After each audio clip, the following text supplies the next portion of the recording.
I never believed in second chances. Not for people like me, anyway. When you've spent your entire 20s making one mistake after another, burning bridges faster than you can build them, you start to accept that maybe you're just not meant for the good things in life. That's what everyone told me, at least. My family, my ex-friends. The guy I thought I'd spend my life with before I ruined that too. They all said the same thing. Some people just don't change. Some people don't deserve another shot. I believed them. Until I met Connor. It was a Wednesday afternoon in March when my life split into before and after. I'd just been fired from yet another job, this time from a graphic design firm where I'd lasted all of 3 months. The reason? I'd shown up late one too many times, missed one too many deadlines. The usual pattern. My boss, a stern woman named Patricia, with reading glasses that hung on a chain around her neck, told me I had potential but no follow-through. She wasn't wrong. I was 29 years old, and I couldn't seem to hold anything together for more than a few months at a time. I walked out of that office building into the gray afternoon, the kind of day where the sky looks like dirty dishwater and everything feels heavy. I didn't go home. I couldn't face my apartment, that studio in a questionable part of town with water stains on the ceiling and a radiator that clanged like someone was trapped inside it. Instead, I wandered. That's what I did when things fell apart. I walked until my feet hurt and my mind went numb. I ended up at this coffee shop I'd never been to before, tucked between a laundromat and a used bookstore on a street I didn't recognize. It had one of those hand-painted signs that looked like someone's art project, the kind of place that served oat milk before it was trendy. The windows were fogged up from the warmth inside, and through them I could see the blurry shapes of people living their normal lives, people who probably had their shit together. I almost kept walking. But it started to rain, that cold March rain that feels like tiny needles on your skin, and I didn't have an umbrella because of course I didn't. So I pushed open the door, and a little bell chimed, and warm air rushed over me carrying the smell of coffee and cinnamon and something baking. That's when I saw him. Connor, though I didn't know his name yet. He was behind the counter, wiping down the espresso machine with this focused concentration, like it was the most important thing in the world. He had dark hair that fell across his forehead, the kind of hair that looked effortlessly good, even though he probably spent 0 time on it. He wore a simple black t-shirt and a green apron with coffee stains on it. When he looked up and saw me standing there dripping rainwater onto his floor, he smiled. Not a customer service smile, a real one. It reached his eyes, made little crinkles at the corners. "Rough day?" he asked, and his voice was warm, slightly raspy, like maybe he'd just woken up even though it was 3 in the afternoon. "You could say that," I managed, suddenly very aware of how I must look. My hair plastered to my head, my jacket soaked through, probably mascara running down my face because yes, I wore mascara, and no, it wasn't waterproof. "Well, you came to the right place," he said, already reaching for a cup. "I make a mean hot chocolate, on the house. You look like you need it." I should have said no. I should have ordered a regular coffee and found a corner table where I could sit and marinate in my failure alone. But something about the way he looked at me, like I was a person worth being kind to, made me nod. He made the hot chocolate with the same focused attention he'd given the espresso machine, heating the milk, adding chocolate, a pinch of cinnamon, a tiny bit of cayenne pepper. "Secret ingredient," he said with a wink. "Don't tell anyone." When he handed it to me, our fingers brushed, just for a second, but I felt it everywhere. This spark, this warmth that had nothing to do with the hot cup in my hands. He held my gaze for a moment longer than necessary, and I saw something there. Recognition, maybe, like he saw past the mess I was on the outside, to the mess I was on the inside, and he wasn't running away. "I'm Connor," he said. "Miles," I replied. "Well, Miles, there's a table by the window that's got the best view of the rain. I recommend it." I sat at that table for 3 hours. Connor kept glancing over at me between customers, and every time our eyes met, he smiled. Not with pity, not with judgment. Just with this open, genuine warmth that I hadn't experienced in so long, I'd forgotten what it felt like. When the rain finally stopped and the coffee shop was about to close, he came over to my table with 2 fresh cups of coffee. "Mind if I sit?" he asked. That was the first real conversation we had. He told me he'd bought the coffee shop 6 months ago with money he'd saved working 3 jobs. He told me about his dream of making it a community space, somewhere people felt welcome, no matter who they were or what they were going through. He asked about me, and for some reason I couldn't explain, I told him the truth. About getting fired, about my pattern of self-destruction, about feeling like I was watching my life from outside my body, unable to stop myself from making the same mistakes over and over. He listened, really listened, not planning what to say next, not checking his phone, not looking for an exit. When I finished, he was quiet for a moment, stirring his coffee even though he hadn't added anything to it. "You know what I think," he finally said. "I think you're being too hard on yourself. Everyone struggles. Everyone falls down. The question isn't whether you deserve another chance. The question is whether you're ready to take it." "I don't know if I am," I admitted. "That's okay," he said. "You don't have to know right now." We exchanged numbers that night. He texted me the next morning, just a simple, "Hope today is better than yesterday," with a coffee cup emoji. It was such a small thing, but it made me smile for the first time in weeks. I texted back. We texted all day, about nothing, about everything. He had this way of making ordinary things seem interesting, of finding humor in the mundane. By the end of the week, we'd fallen into a routine. I'd stop by the coffee shop every afternoon. Sometimes we'd talk. Sometimes I'd just sit and work on my laptop while he worked behind the counter, and there was something comforting about his presence, about knowing he was there. But I was waiting for the other shoe to drop, for him to realize I wasn't worth the effort, for him to see all the broken pieces of me and decide he didn't want to deal with it. I kept testing him in small ways, showing up late, canceling plans at the last minute, being moody and difficult. Every time, he just rolled with it. He'd reschedule without complaint. He'd give me space when I needed it and show up when I needed that more. "Why are you so patient with me?" I asked him one night. We were in his apartment above the coffee shop, a cozy space with exposed brick walls and plants everywhere, sitting on his couch with takeout containers between us. It had been about a month since we met, and we'd been dancing around whatever this was between us, neither of us quite ready to name it. He set down his chopsticks and looked at me, really looked at me. "Because I've been where you are," he said quietly. "Not exactly the same, but close enough. 5 years ago, I was a mess. Drinking too much, partying too much, pushing away everyone who cared about me. I lost everything. My boyfriend at the time, my job, my apartment. I ended up sleeping on my sister's couch for 8 months, and she never once made me feel like a burden. She just kept telling me that one day I'd figure it out, and when I did, I'd be stronger for it."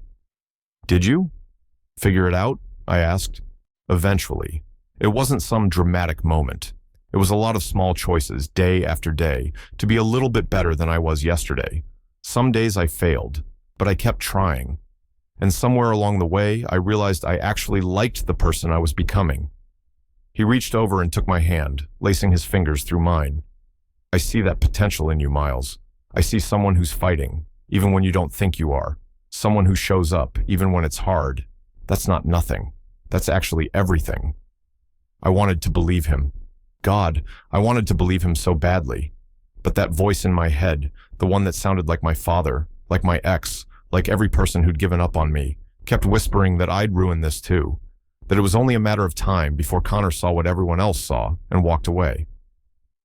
Things got more serious between us after that night. We started calling what we had a relationship. We introduced each other to our friends. Well, his friends. I didn't really have any left. They were kind to me, but I could see the questions in their eyes, the concern for Connor, the wondering what he saw in me. I didn't blame them. I wondered the same thing. Connor started talking about the future, about maybe expanding the coffee shop, about trips he wanted to take, about wanting me to move in with him. Every time he mentioned something months or years down the line, I felt this panic rising in my chest, because I couldn't picture it. I couldn't imagine a version of the future where I didn't eventually disappoint him, where I didn't eventually prove everyone right. The breaking point came on a Saturday in June. Connor had planned this whole day for us, a drive up the coast, a picnic on the beach, dinner at this restaurant he'd been wanting to try. It was sweet. It was thoughtful. It was exactly the kind of thing someone does when they're falling in love with you. And I was terrified. I woke up that morning with this crushing weight on my chest. All I could think about was how I didn't deserve this, how I was going to mess it up, how it would hurt less if I just ended it now, on my terms, before he could leave me. So I did what I always did. I self-sabotaged. I picked a fight over nothing, over him leaving a dish in the sink, over him being too cheerful in the morning.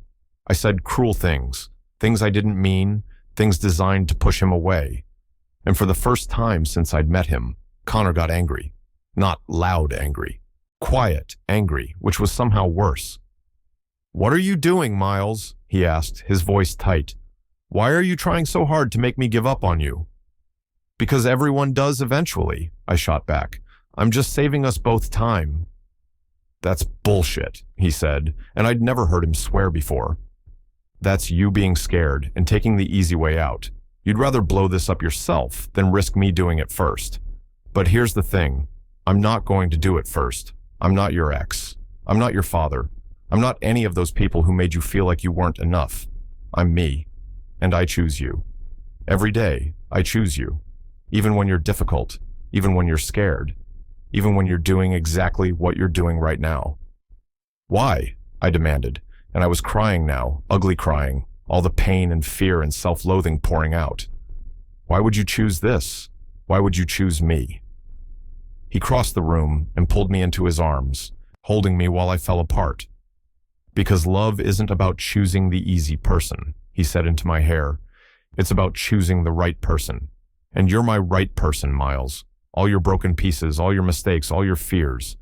I see all of it, and I still choose you." Something broke open in me then. Or maybe something finally healed. I clung to him and let myself believe, really believe, that maybe I did deserve this. That maybe second chances weren't just for other people. That maybe I could be the kind of person who got the happy ending.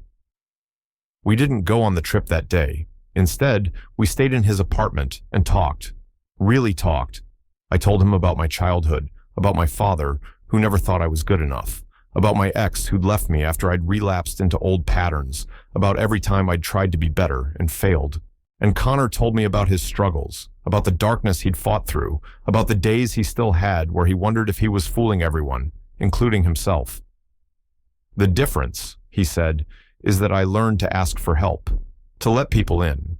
You keep trying to do everything alone, and then you beat yourself up when you can't. But you don't have to be alone anymore. You have me, and I'm not going anywhere." That was 6 months ago. I'm not going to lie and say everything has been perfect since then. I still have bad days. I still struggle with the voice in my head that tells me I'm not enough. But Connor keeps showing up. He keeps choosing me. And slowly, painfully slowly, I'm learning to choose myself too. I got a new job last month at a small design agency that values creativity over punctuality. My boss is this laid-back guy who works from a standing desk and wears Hawaiian shirts every day. When I told him during the interview about my history of getting fired, about my struggles with consistency, he just shrugged and said, "We all have our stuff. What matters is that you show up and do good work when you're here." I've been there 5 weeks now, and I haven't been late once. Not because I'm scared of losing the job, but because I actually want to be there.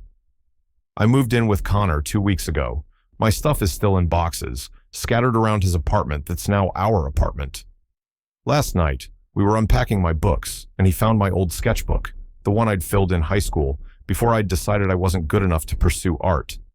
He spent an hour looking through it, asking questions about each drawing, why I'd drawn it, what I'd been feeling. When he finished, he looked at me with this expression I'm still learning to recognize. Pride. "These are incredible," he said. "You should start drawing again." "Maybe I will," I said, and I meant it. This morning, I woke up before him. The sun was coming through the windows, making patterns on the floor, and Connor was still asleep, his face peaceful, his hand resting on my chest, like even in sleep he needed to make sure I was still there. I watched him breathe, this man who'd given me something I never thought I'd have. Not just love, though there was that, but belief. Belief that I could be better, belief that I was worth the effort, belief that second chances weren't just something other people got. My phone buzzed on the nightstand, a text from my sister, someone I hadn't talked to in 2 years. "I heard you're doing well. I'm proud of you. Maybe we could get coffee sometime." I stared at that message for a long time. The old me would have ignored it, would have assumed she was reaching out from pity or obligation. But maybe I could give her a second chance too. Maybe I could let her back in. Maybe that's what second chances really are. Not just about what other people give you, but what you give yourself. The chance to be vulnerable again, to try again, to believe that this time could be different. Connor stirred beside me, his eyes opening slowly. When he saw me looking at him, he smiled. That same smile from the first day I walked into his coffee shop, soaked and lost, and certain I didn't deserve kindness. "Morning," he mumbled, his voice rough with sleep. "You okay?" "Yeah," I said, and I realized I meant it. "I'm okay." He pulled me closer, and I let myself sink into his warmth, into this moment, into this life I was building. A life where I didn't have to be perfect, where I could make mistakes and still be loved, where second chances weren't something you had to earn, but something you could accept, if you were brave enough to reach out and take them. They said I didn't deserve a second chance. My father, my ex, all those people who'd given up on me. They said people like me don't change. But Connor saw something different. He gave me a second chance anyway. And in doing so, he taught me the most important thing, that maybe the person who needed to give me a second chance most of all was me. Maybe I was always worthy of love, of happiness, of a life that felt like home. I just needed someone to believe it first, to hold up a mirror and show me what was possible. Connor was that mirror. And now, finally, I'm starting to see what he sees. Someone imperfect, but trying. Someone broken, but healing. Someone who deserves this quiet morning light, this warm bed, this man sleeping beside me. Someone who deserves a second chance. And every day, I'm learning to believe it.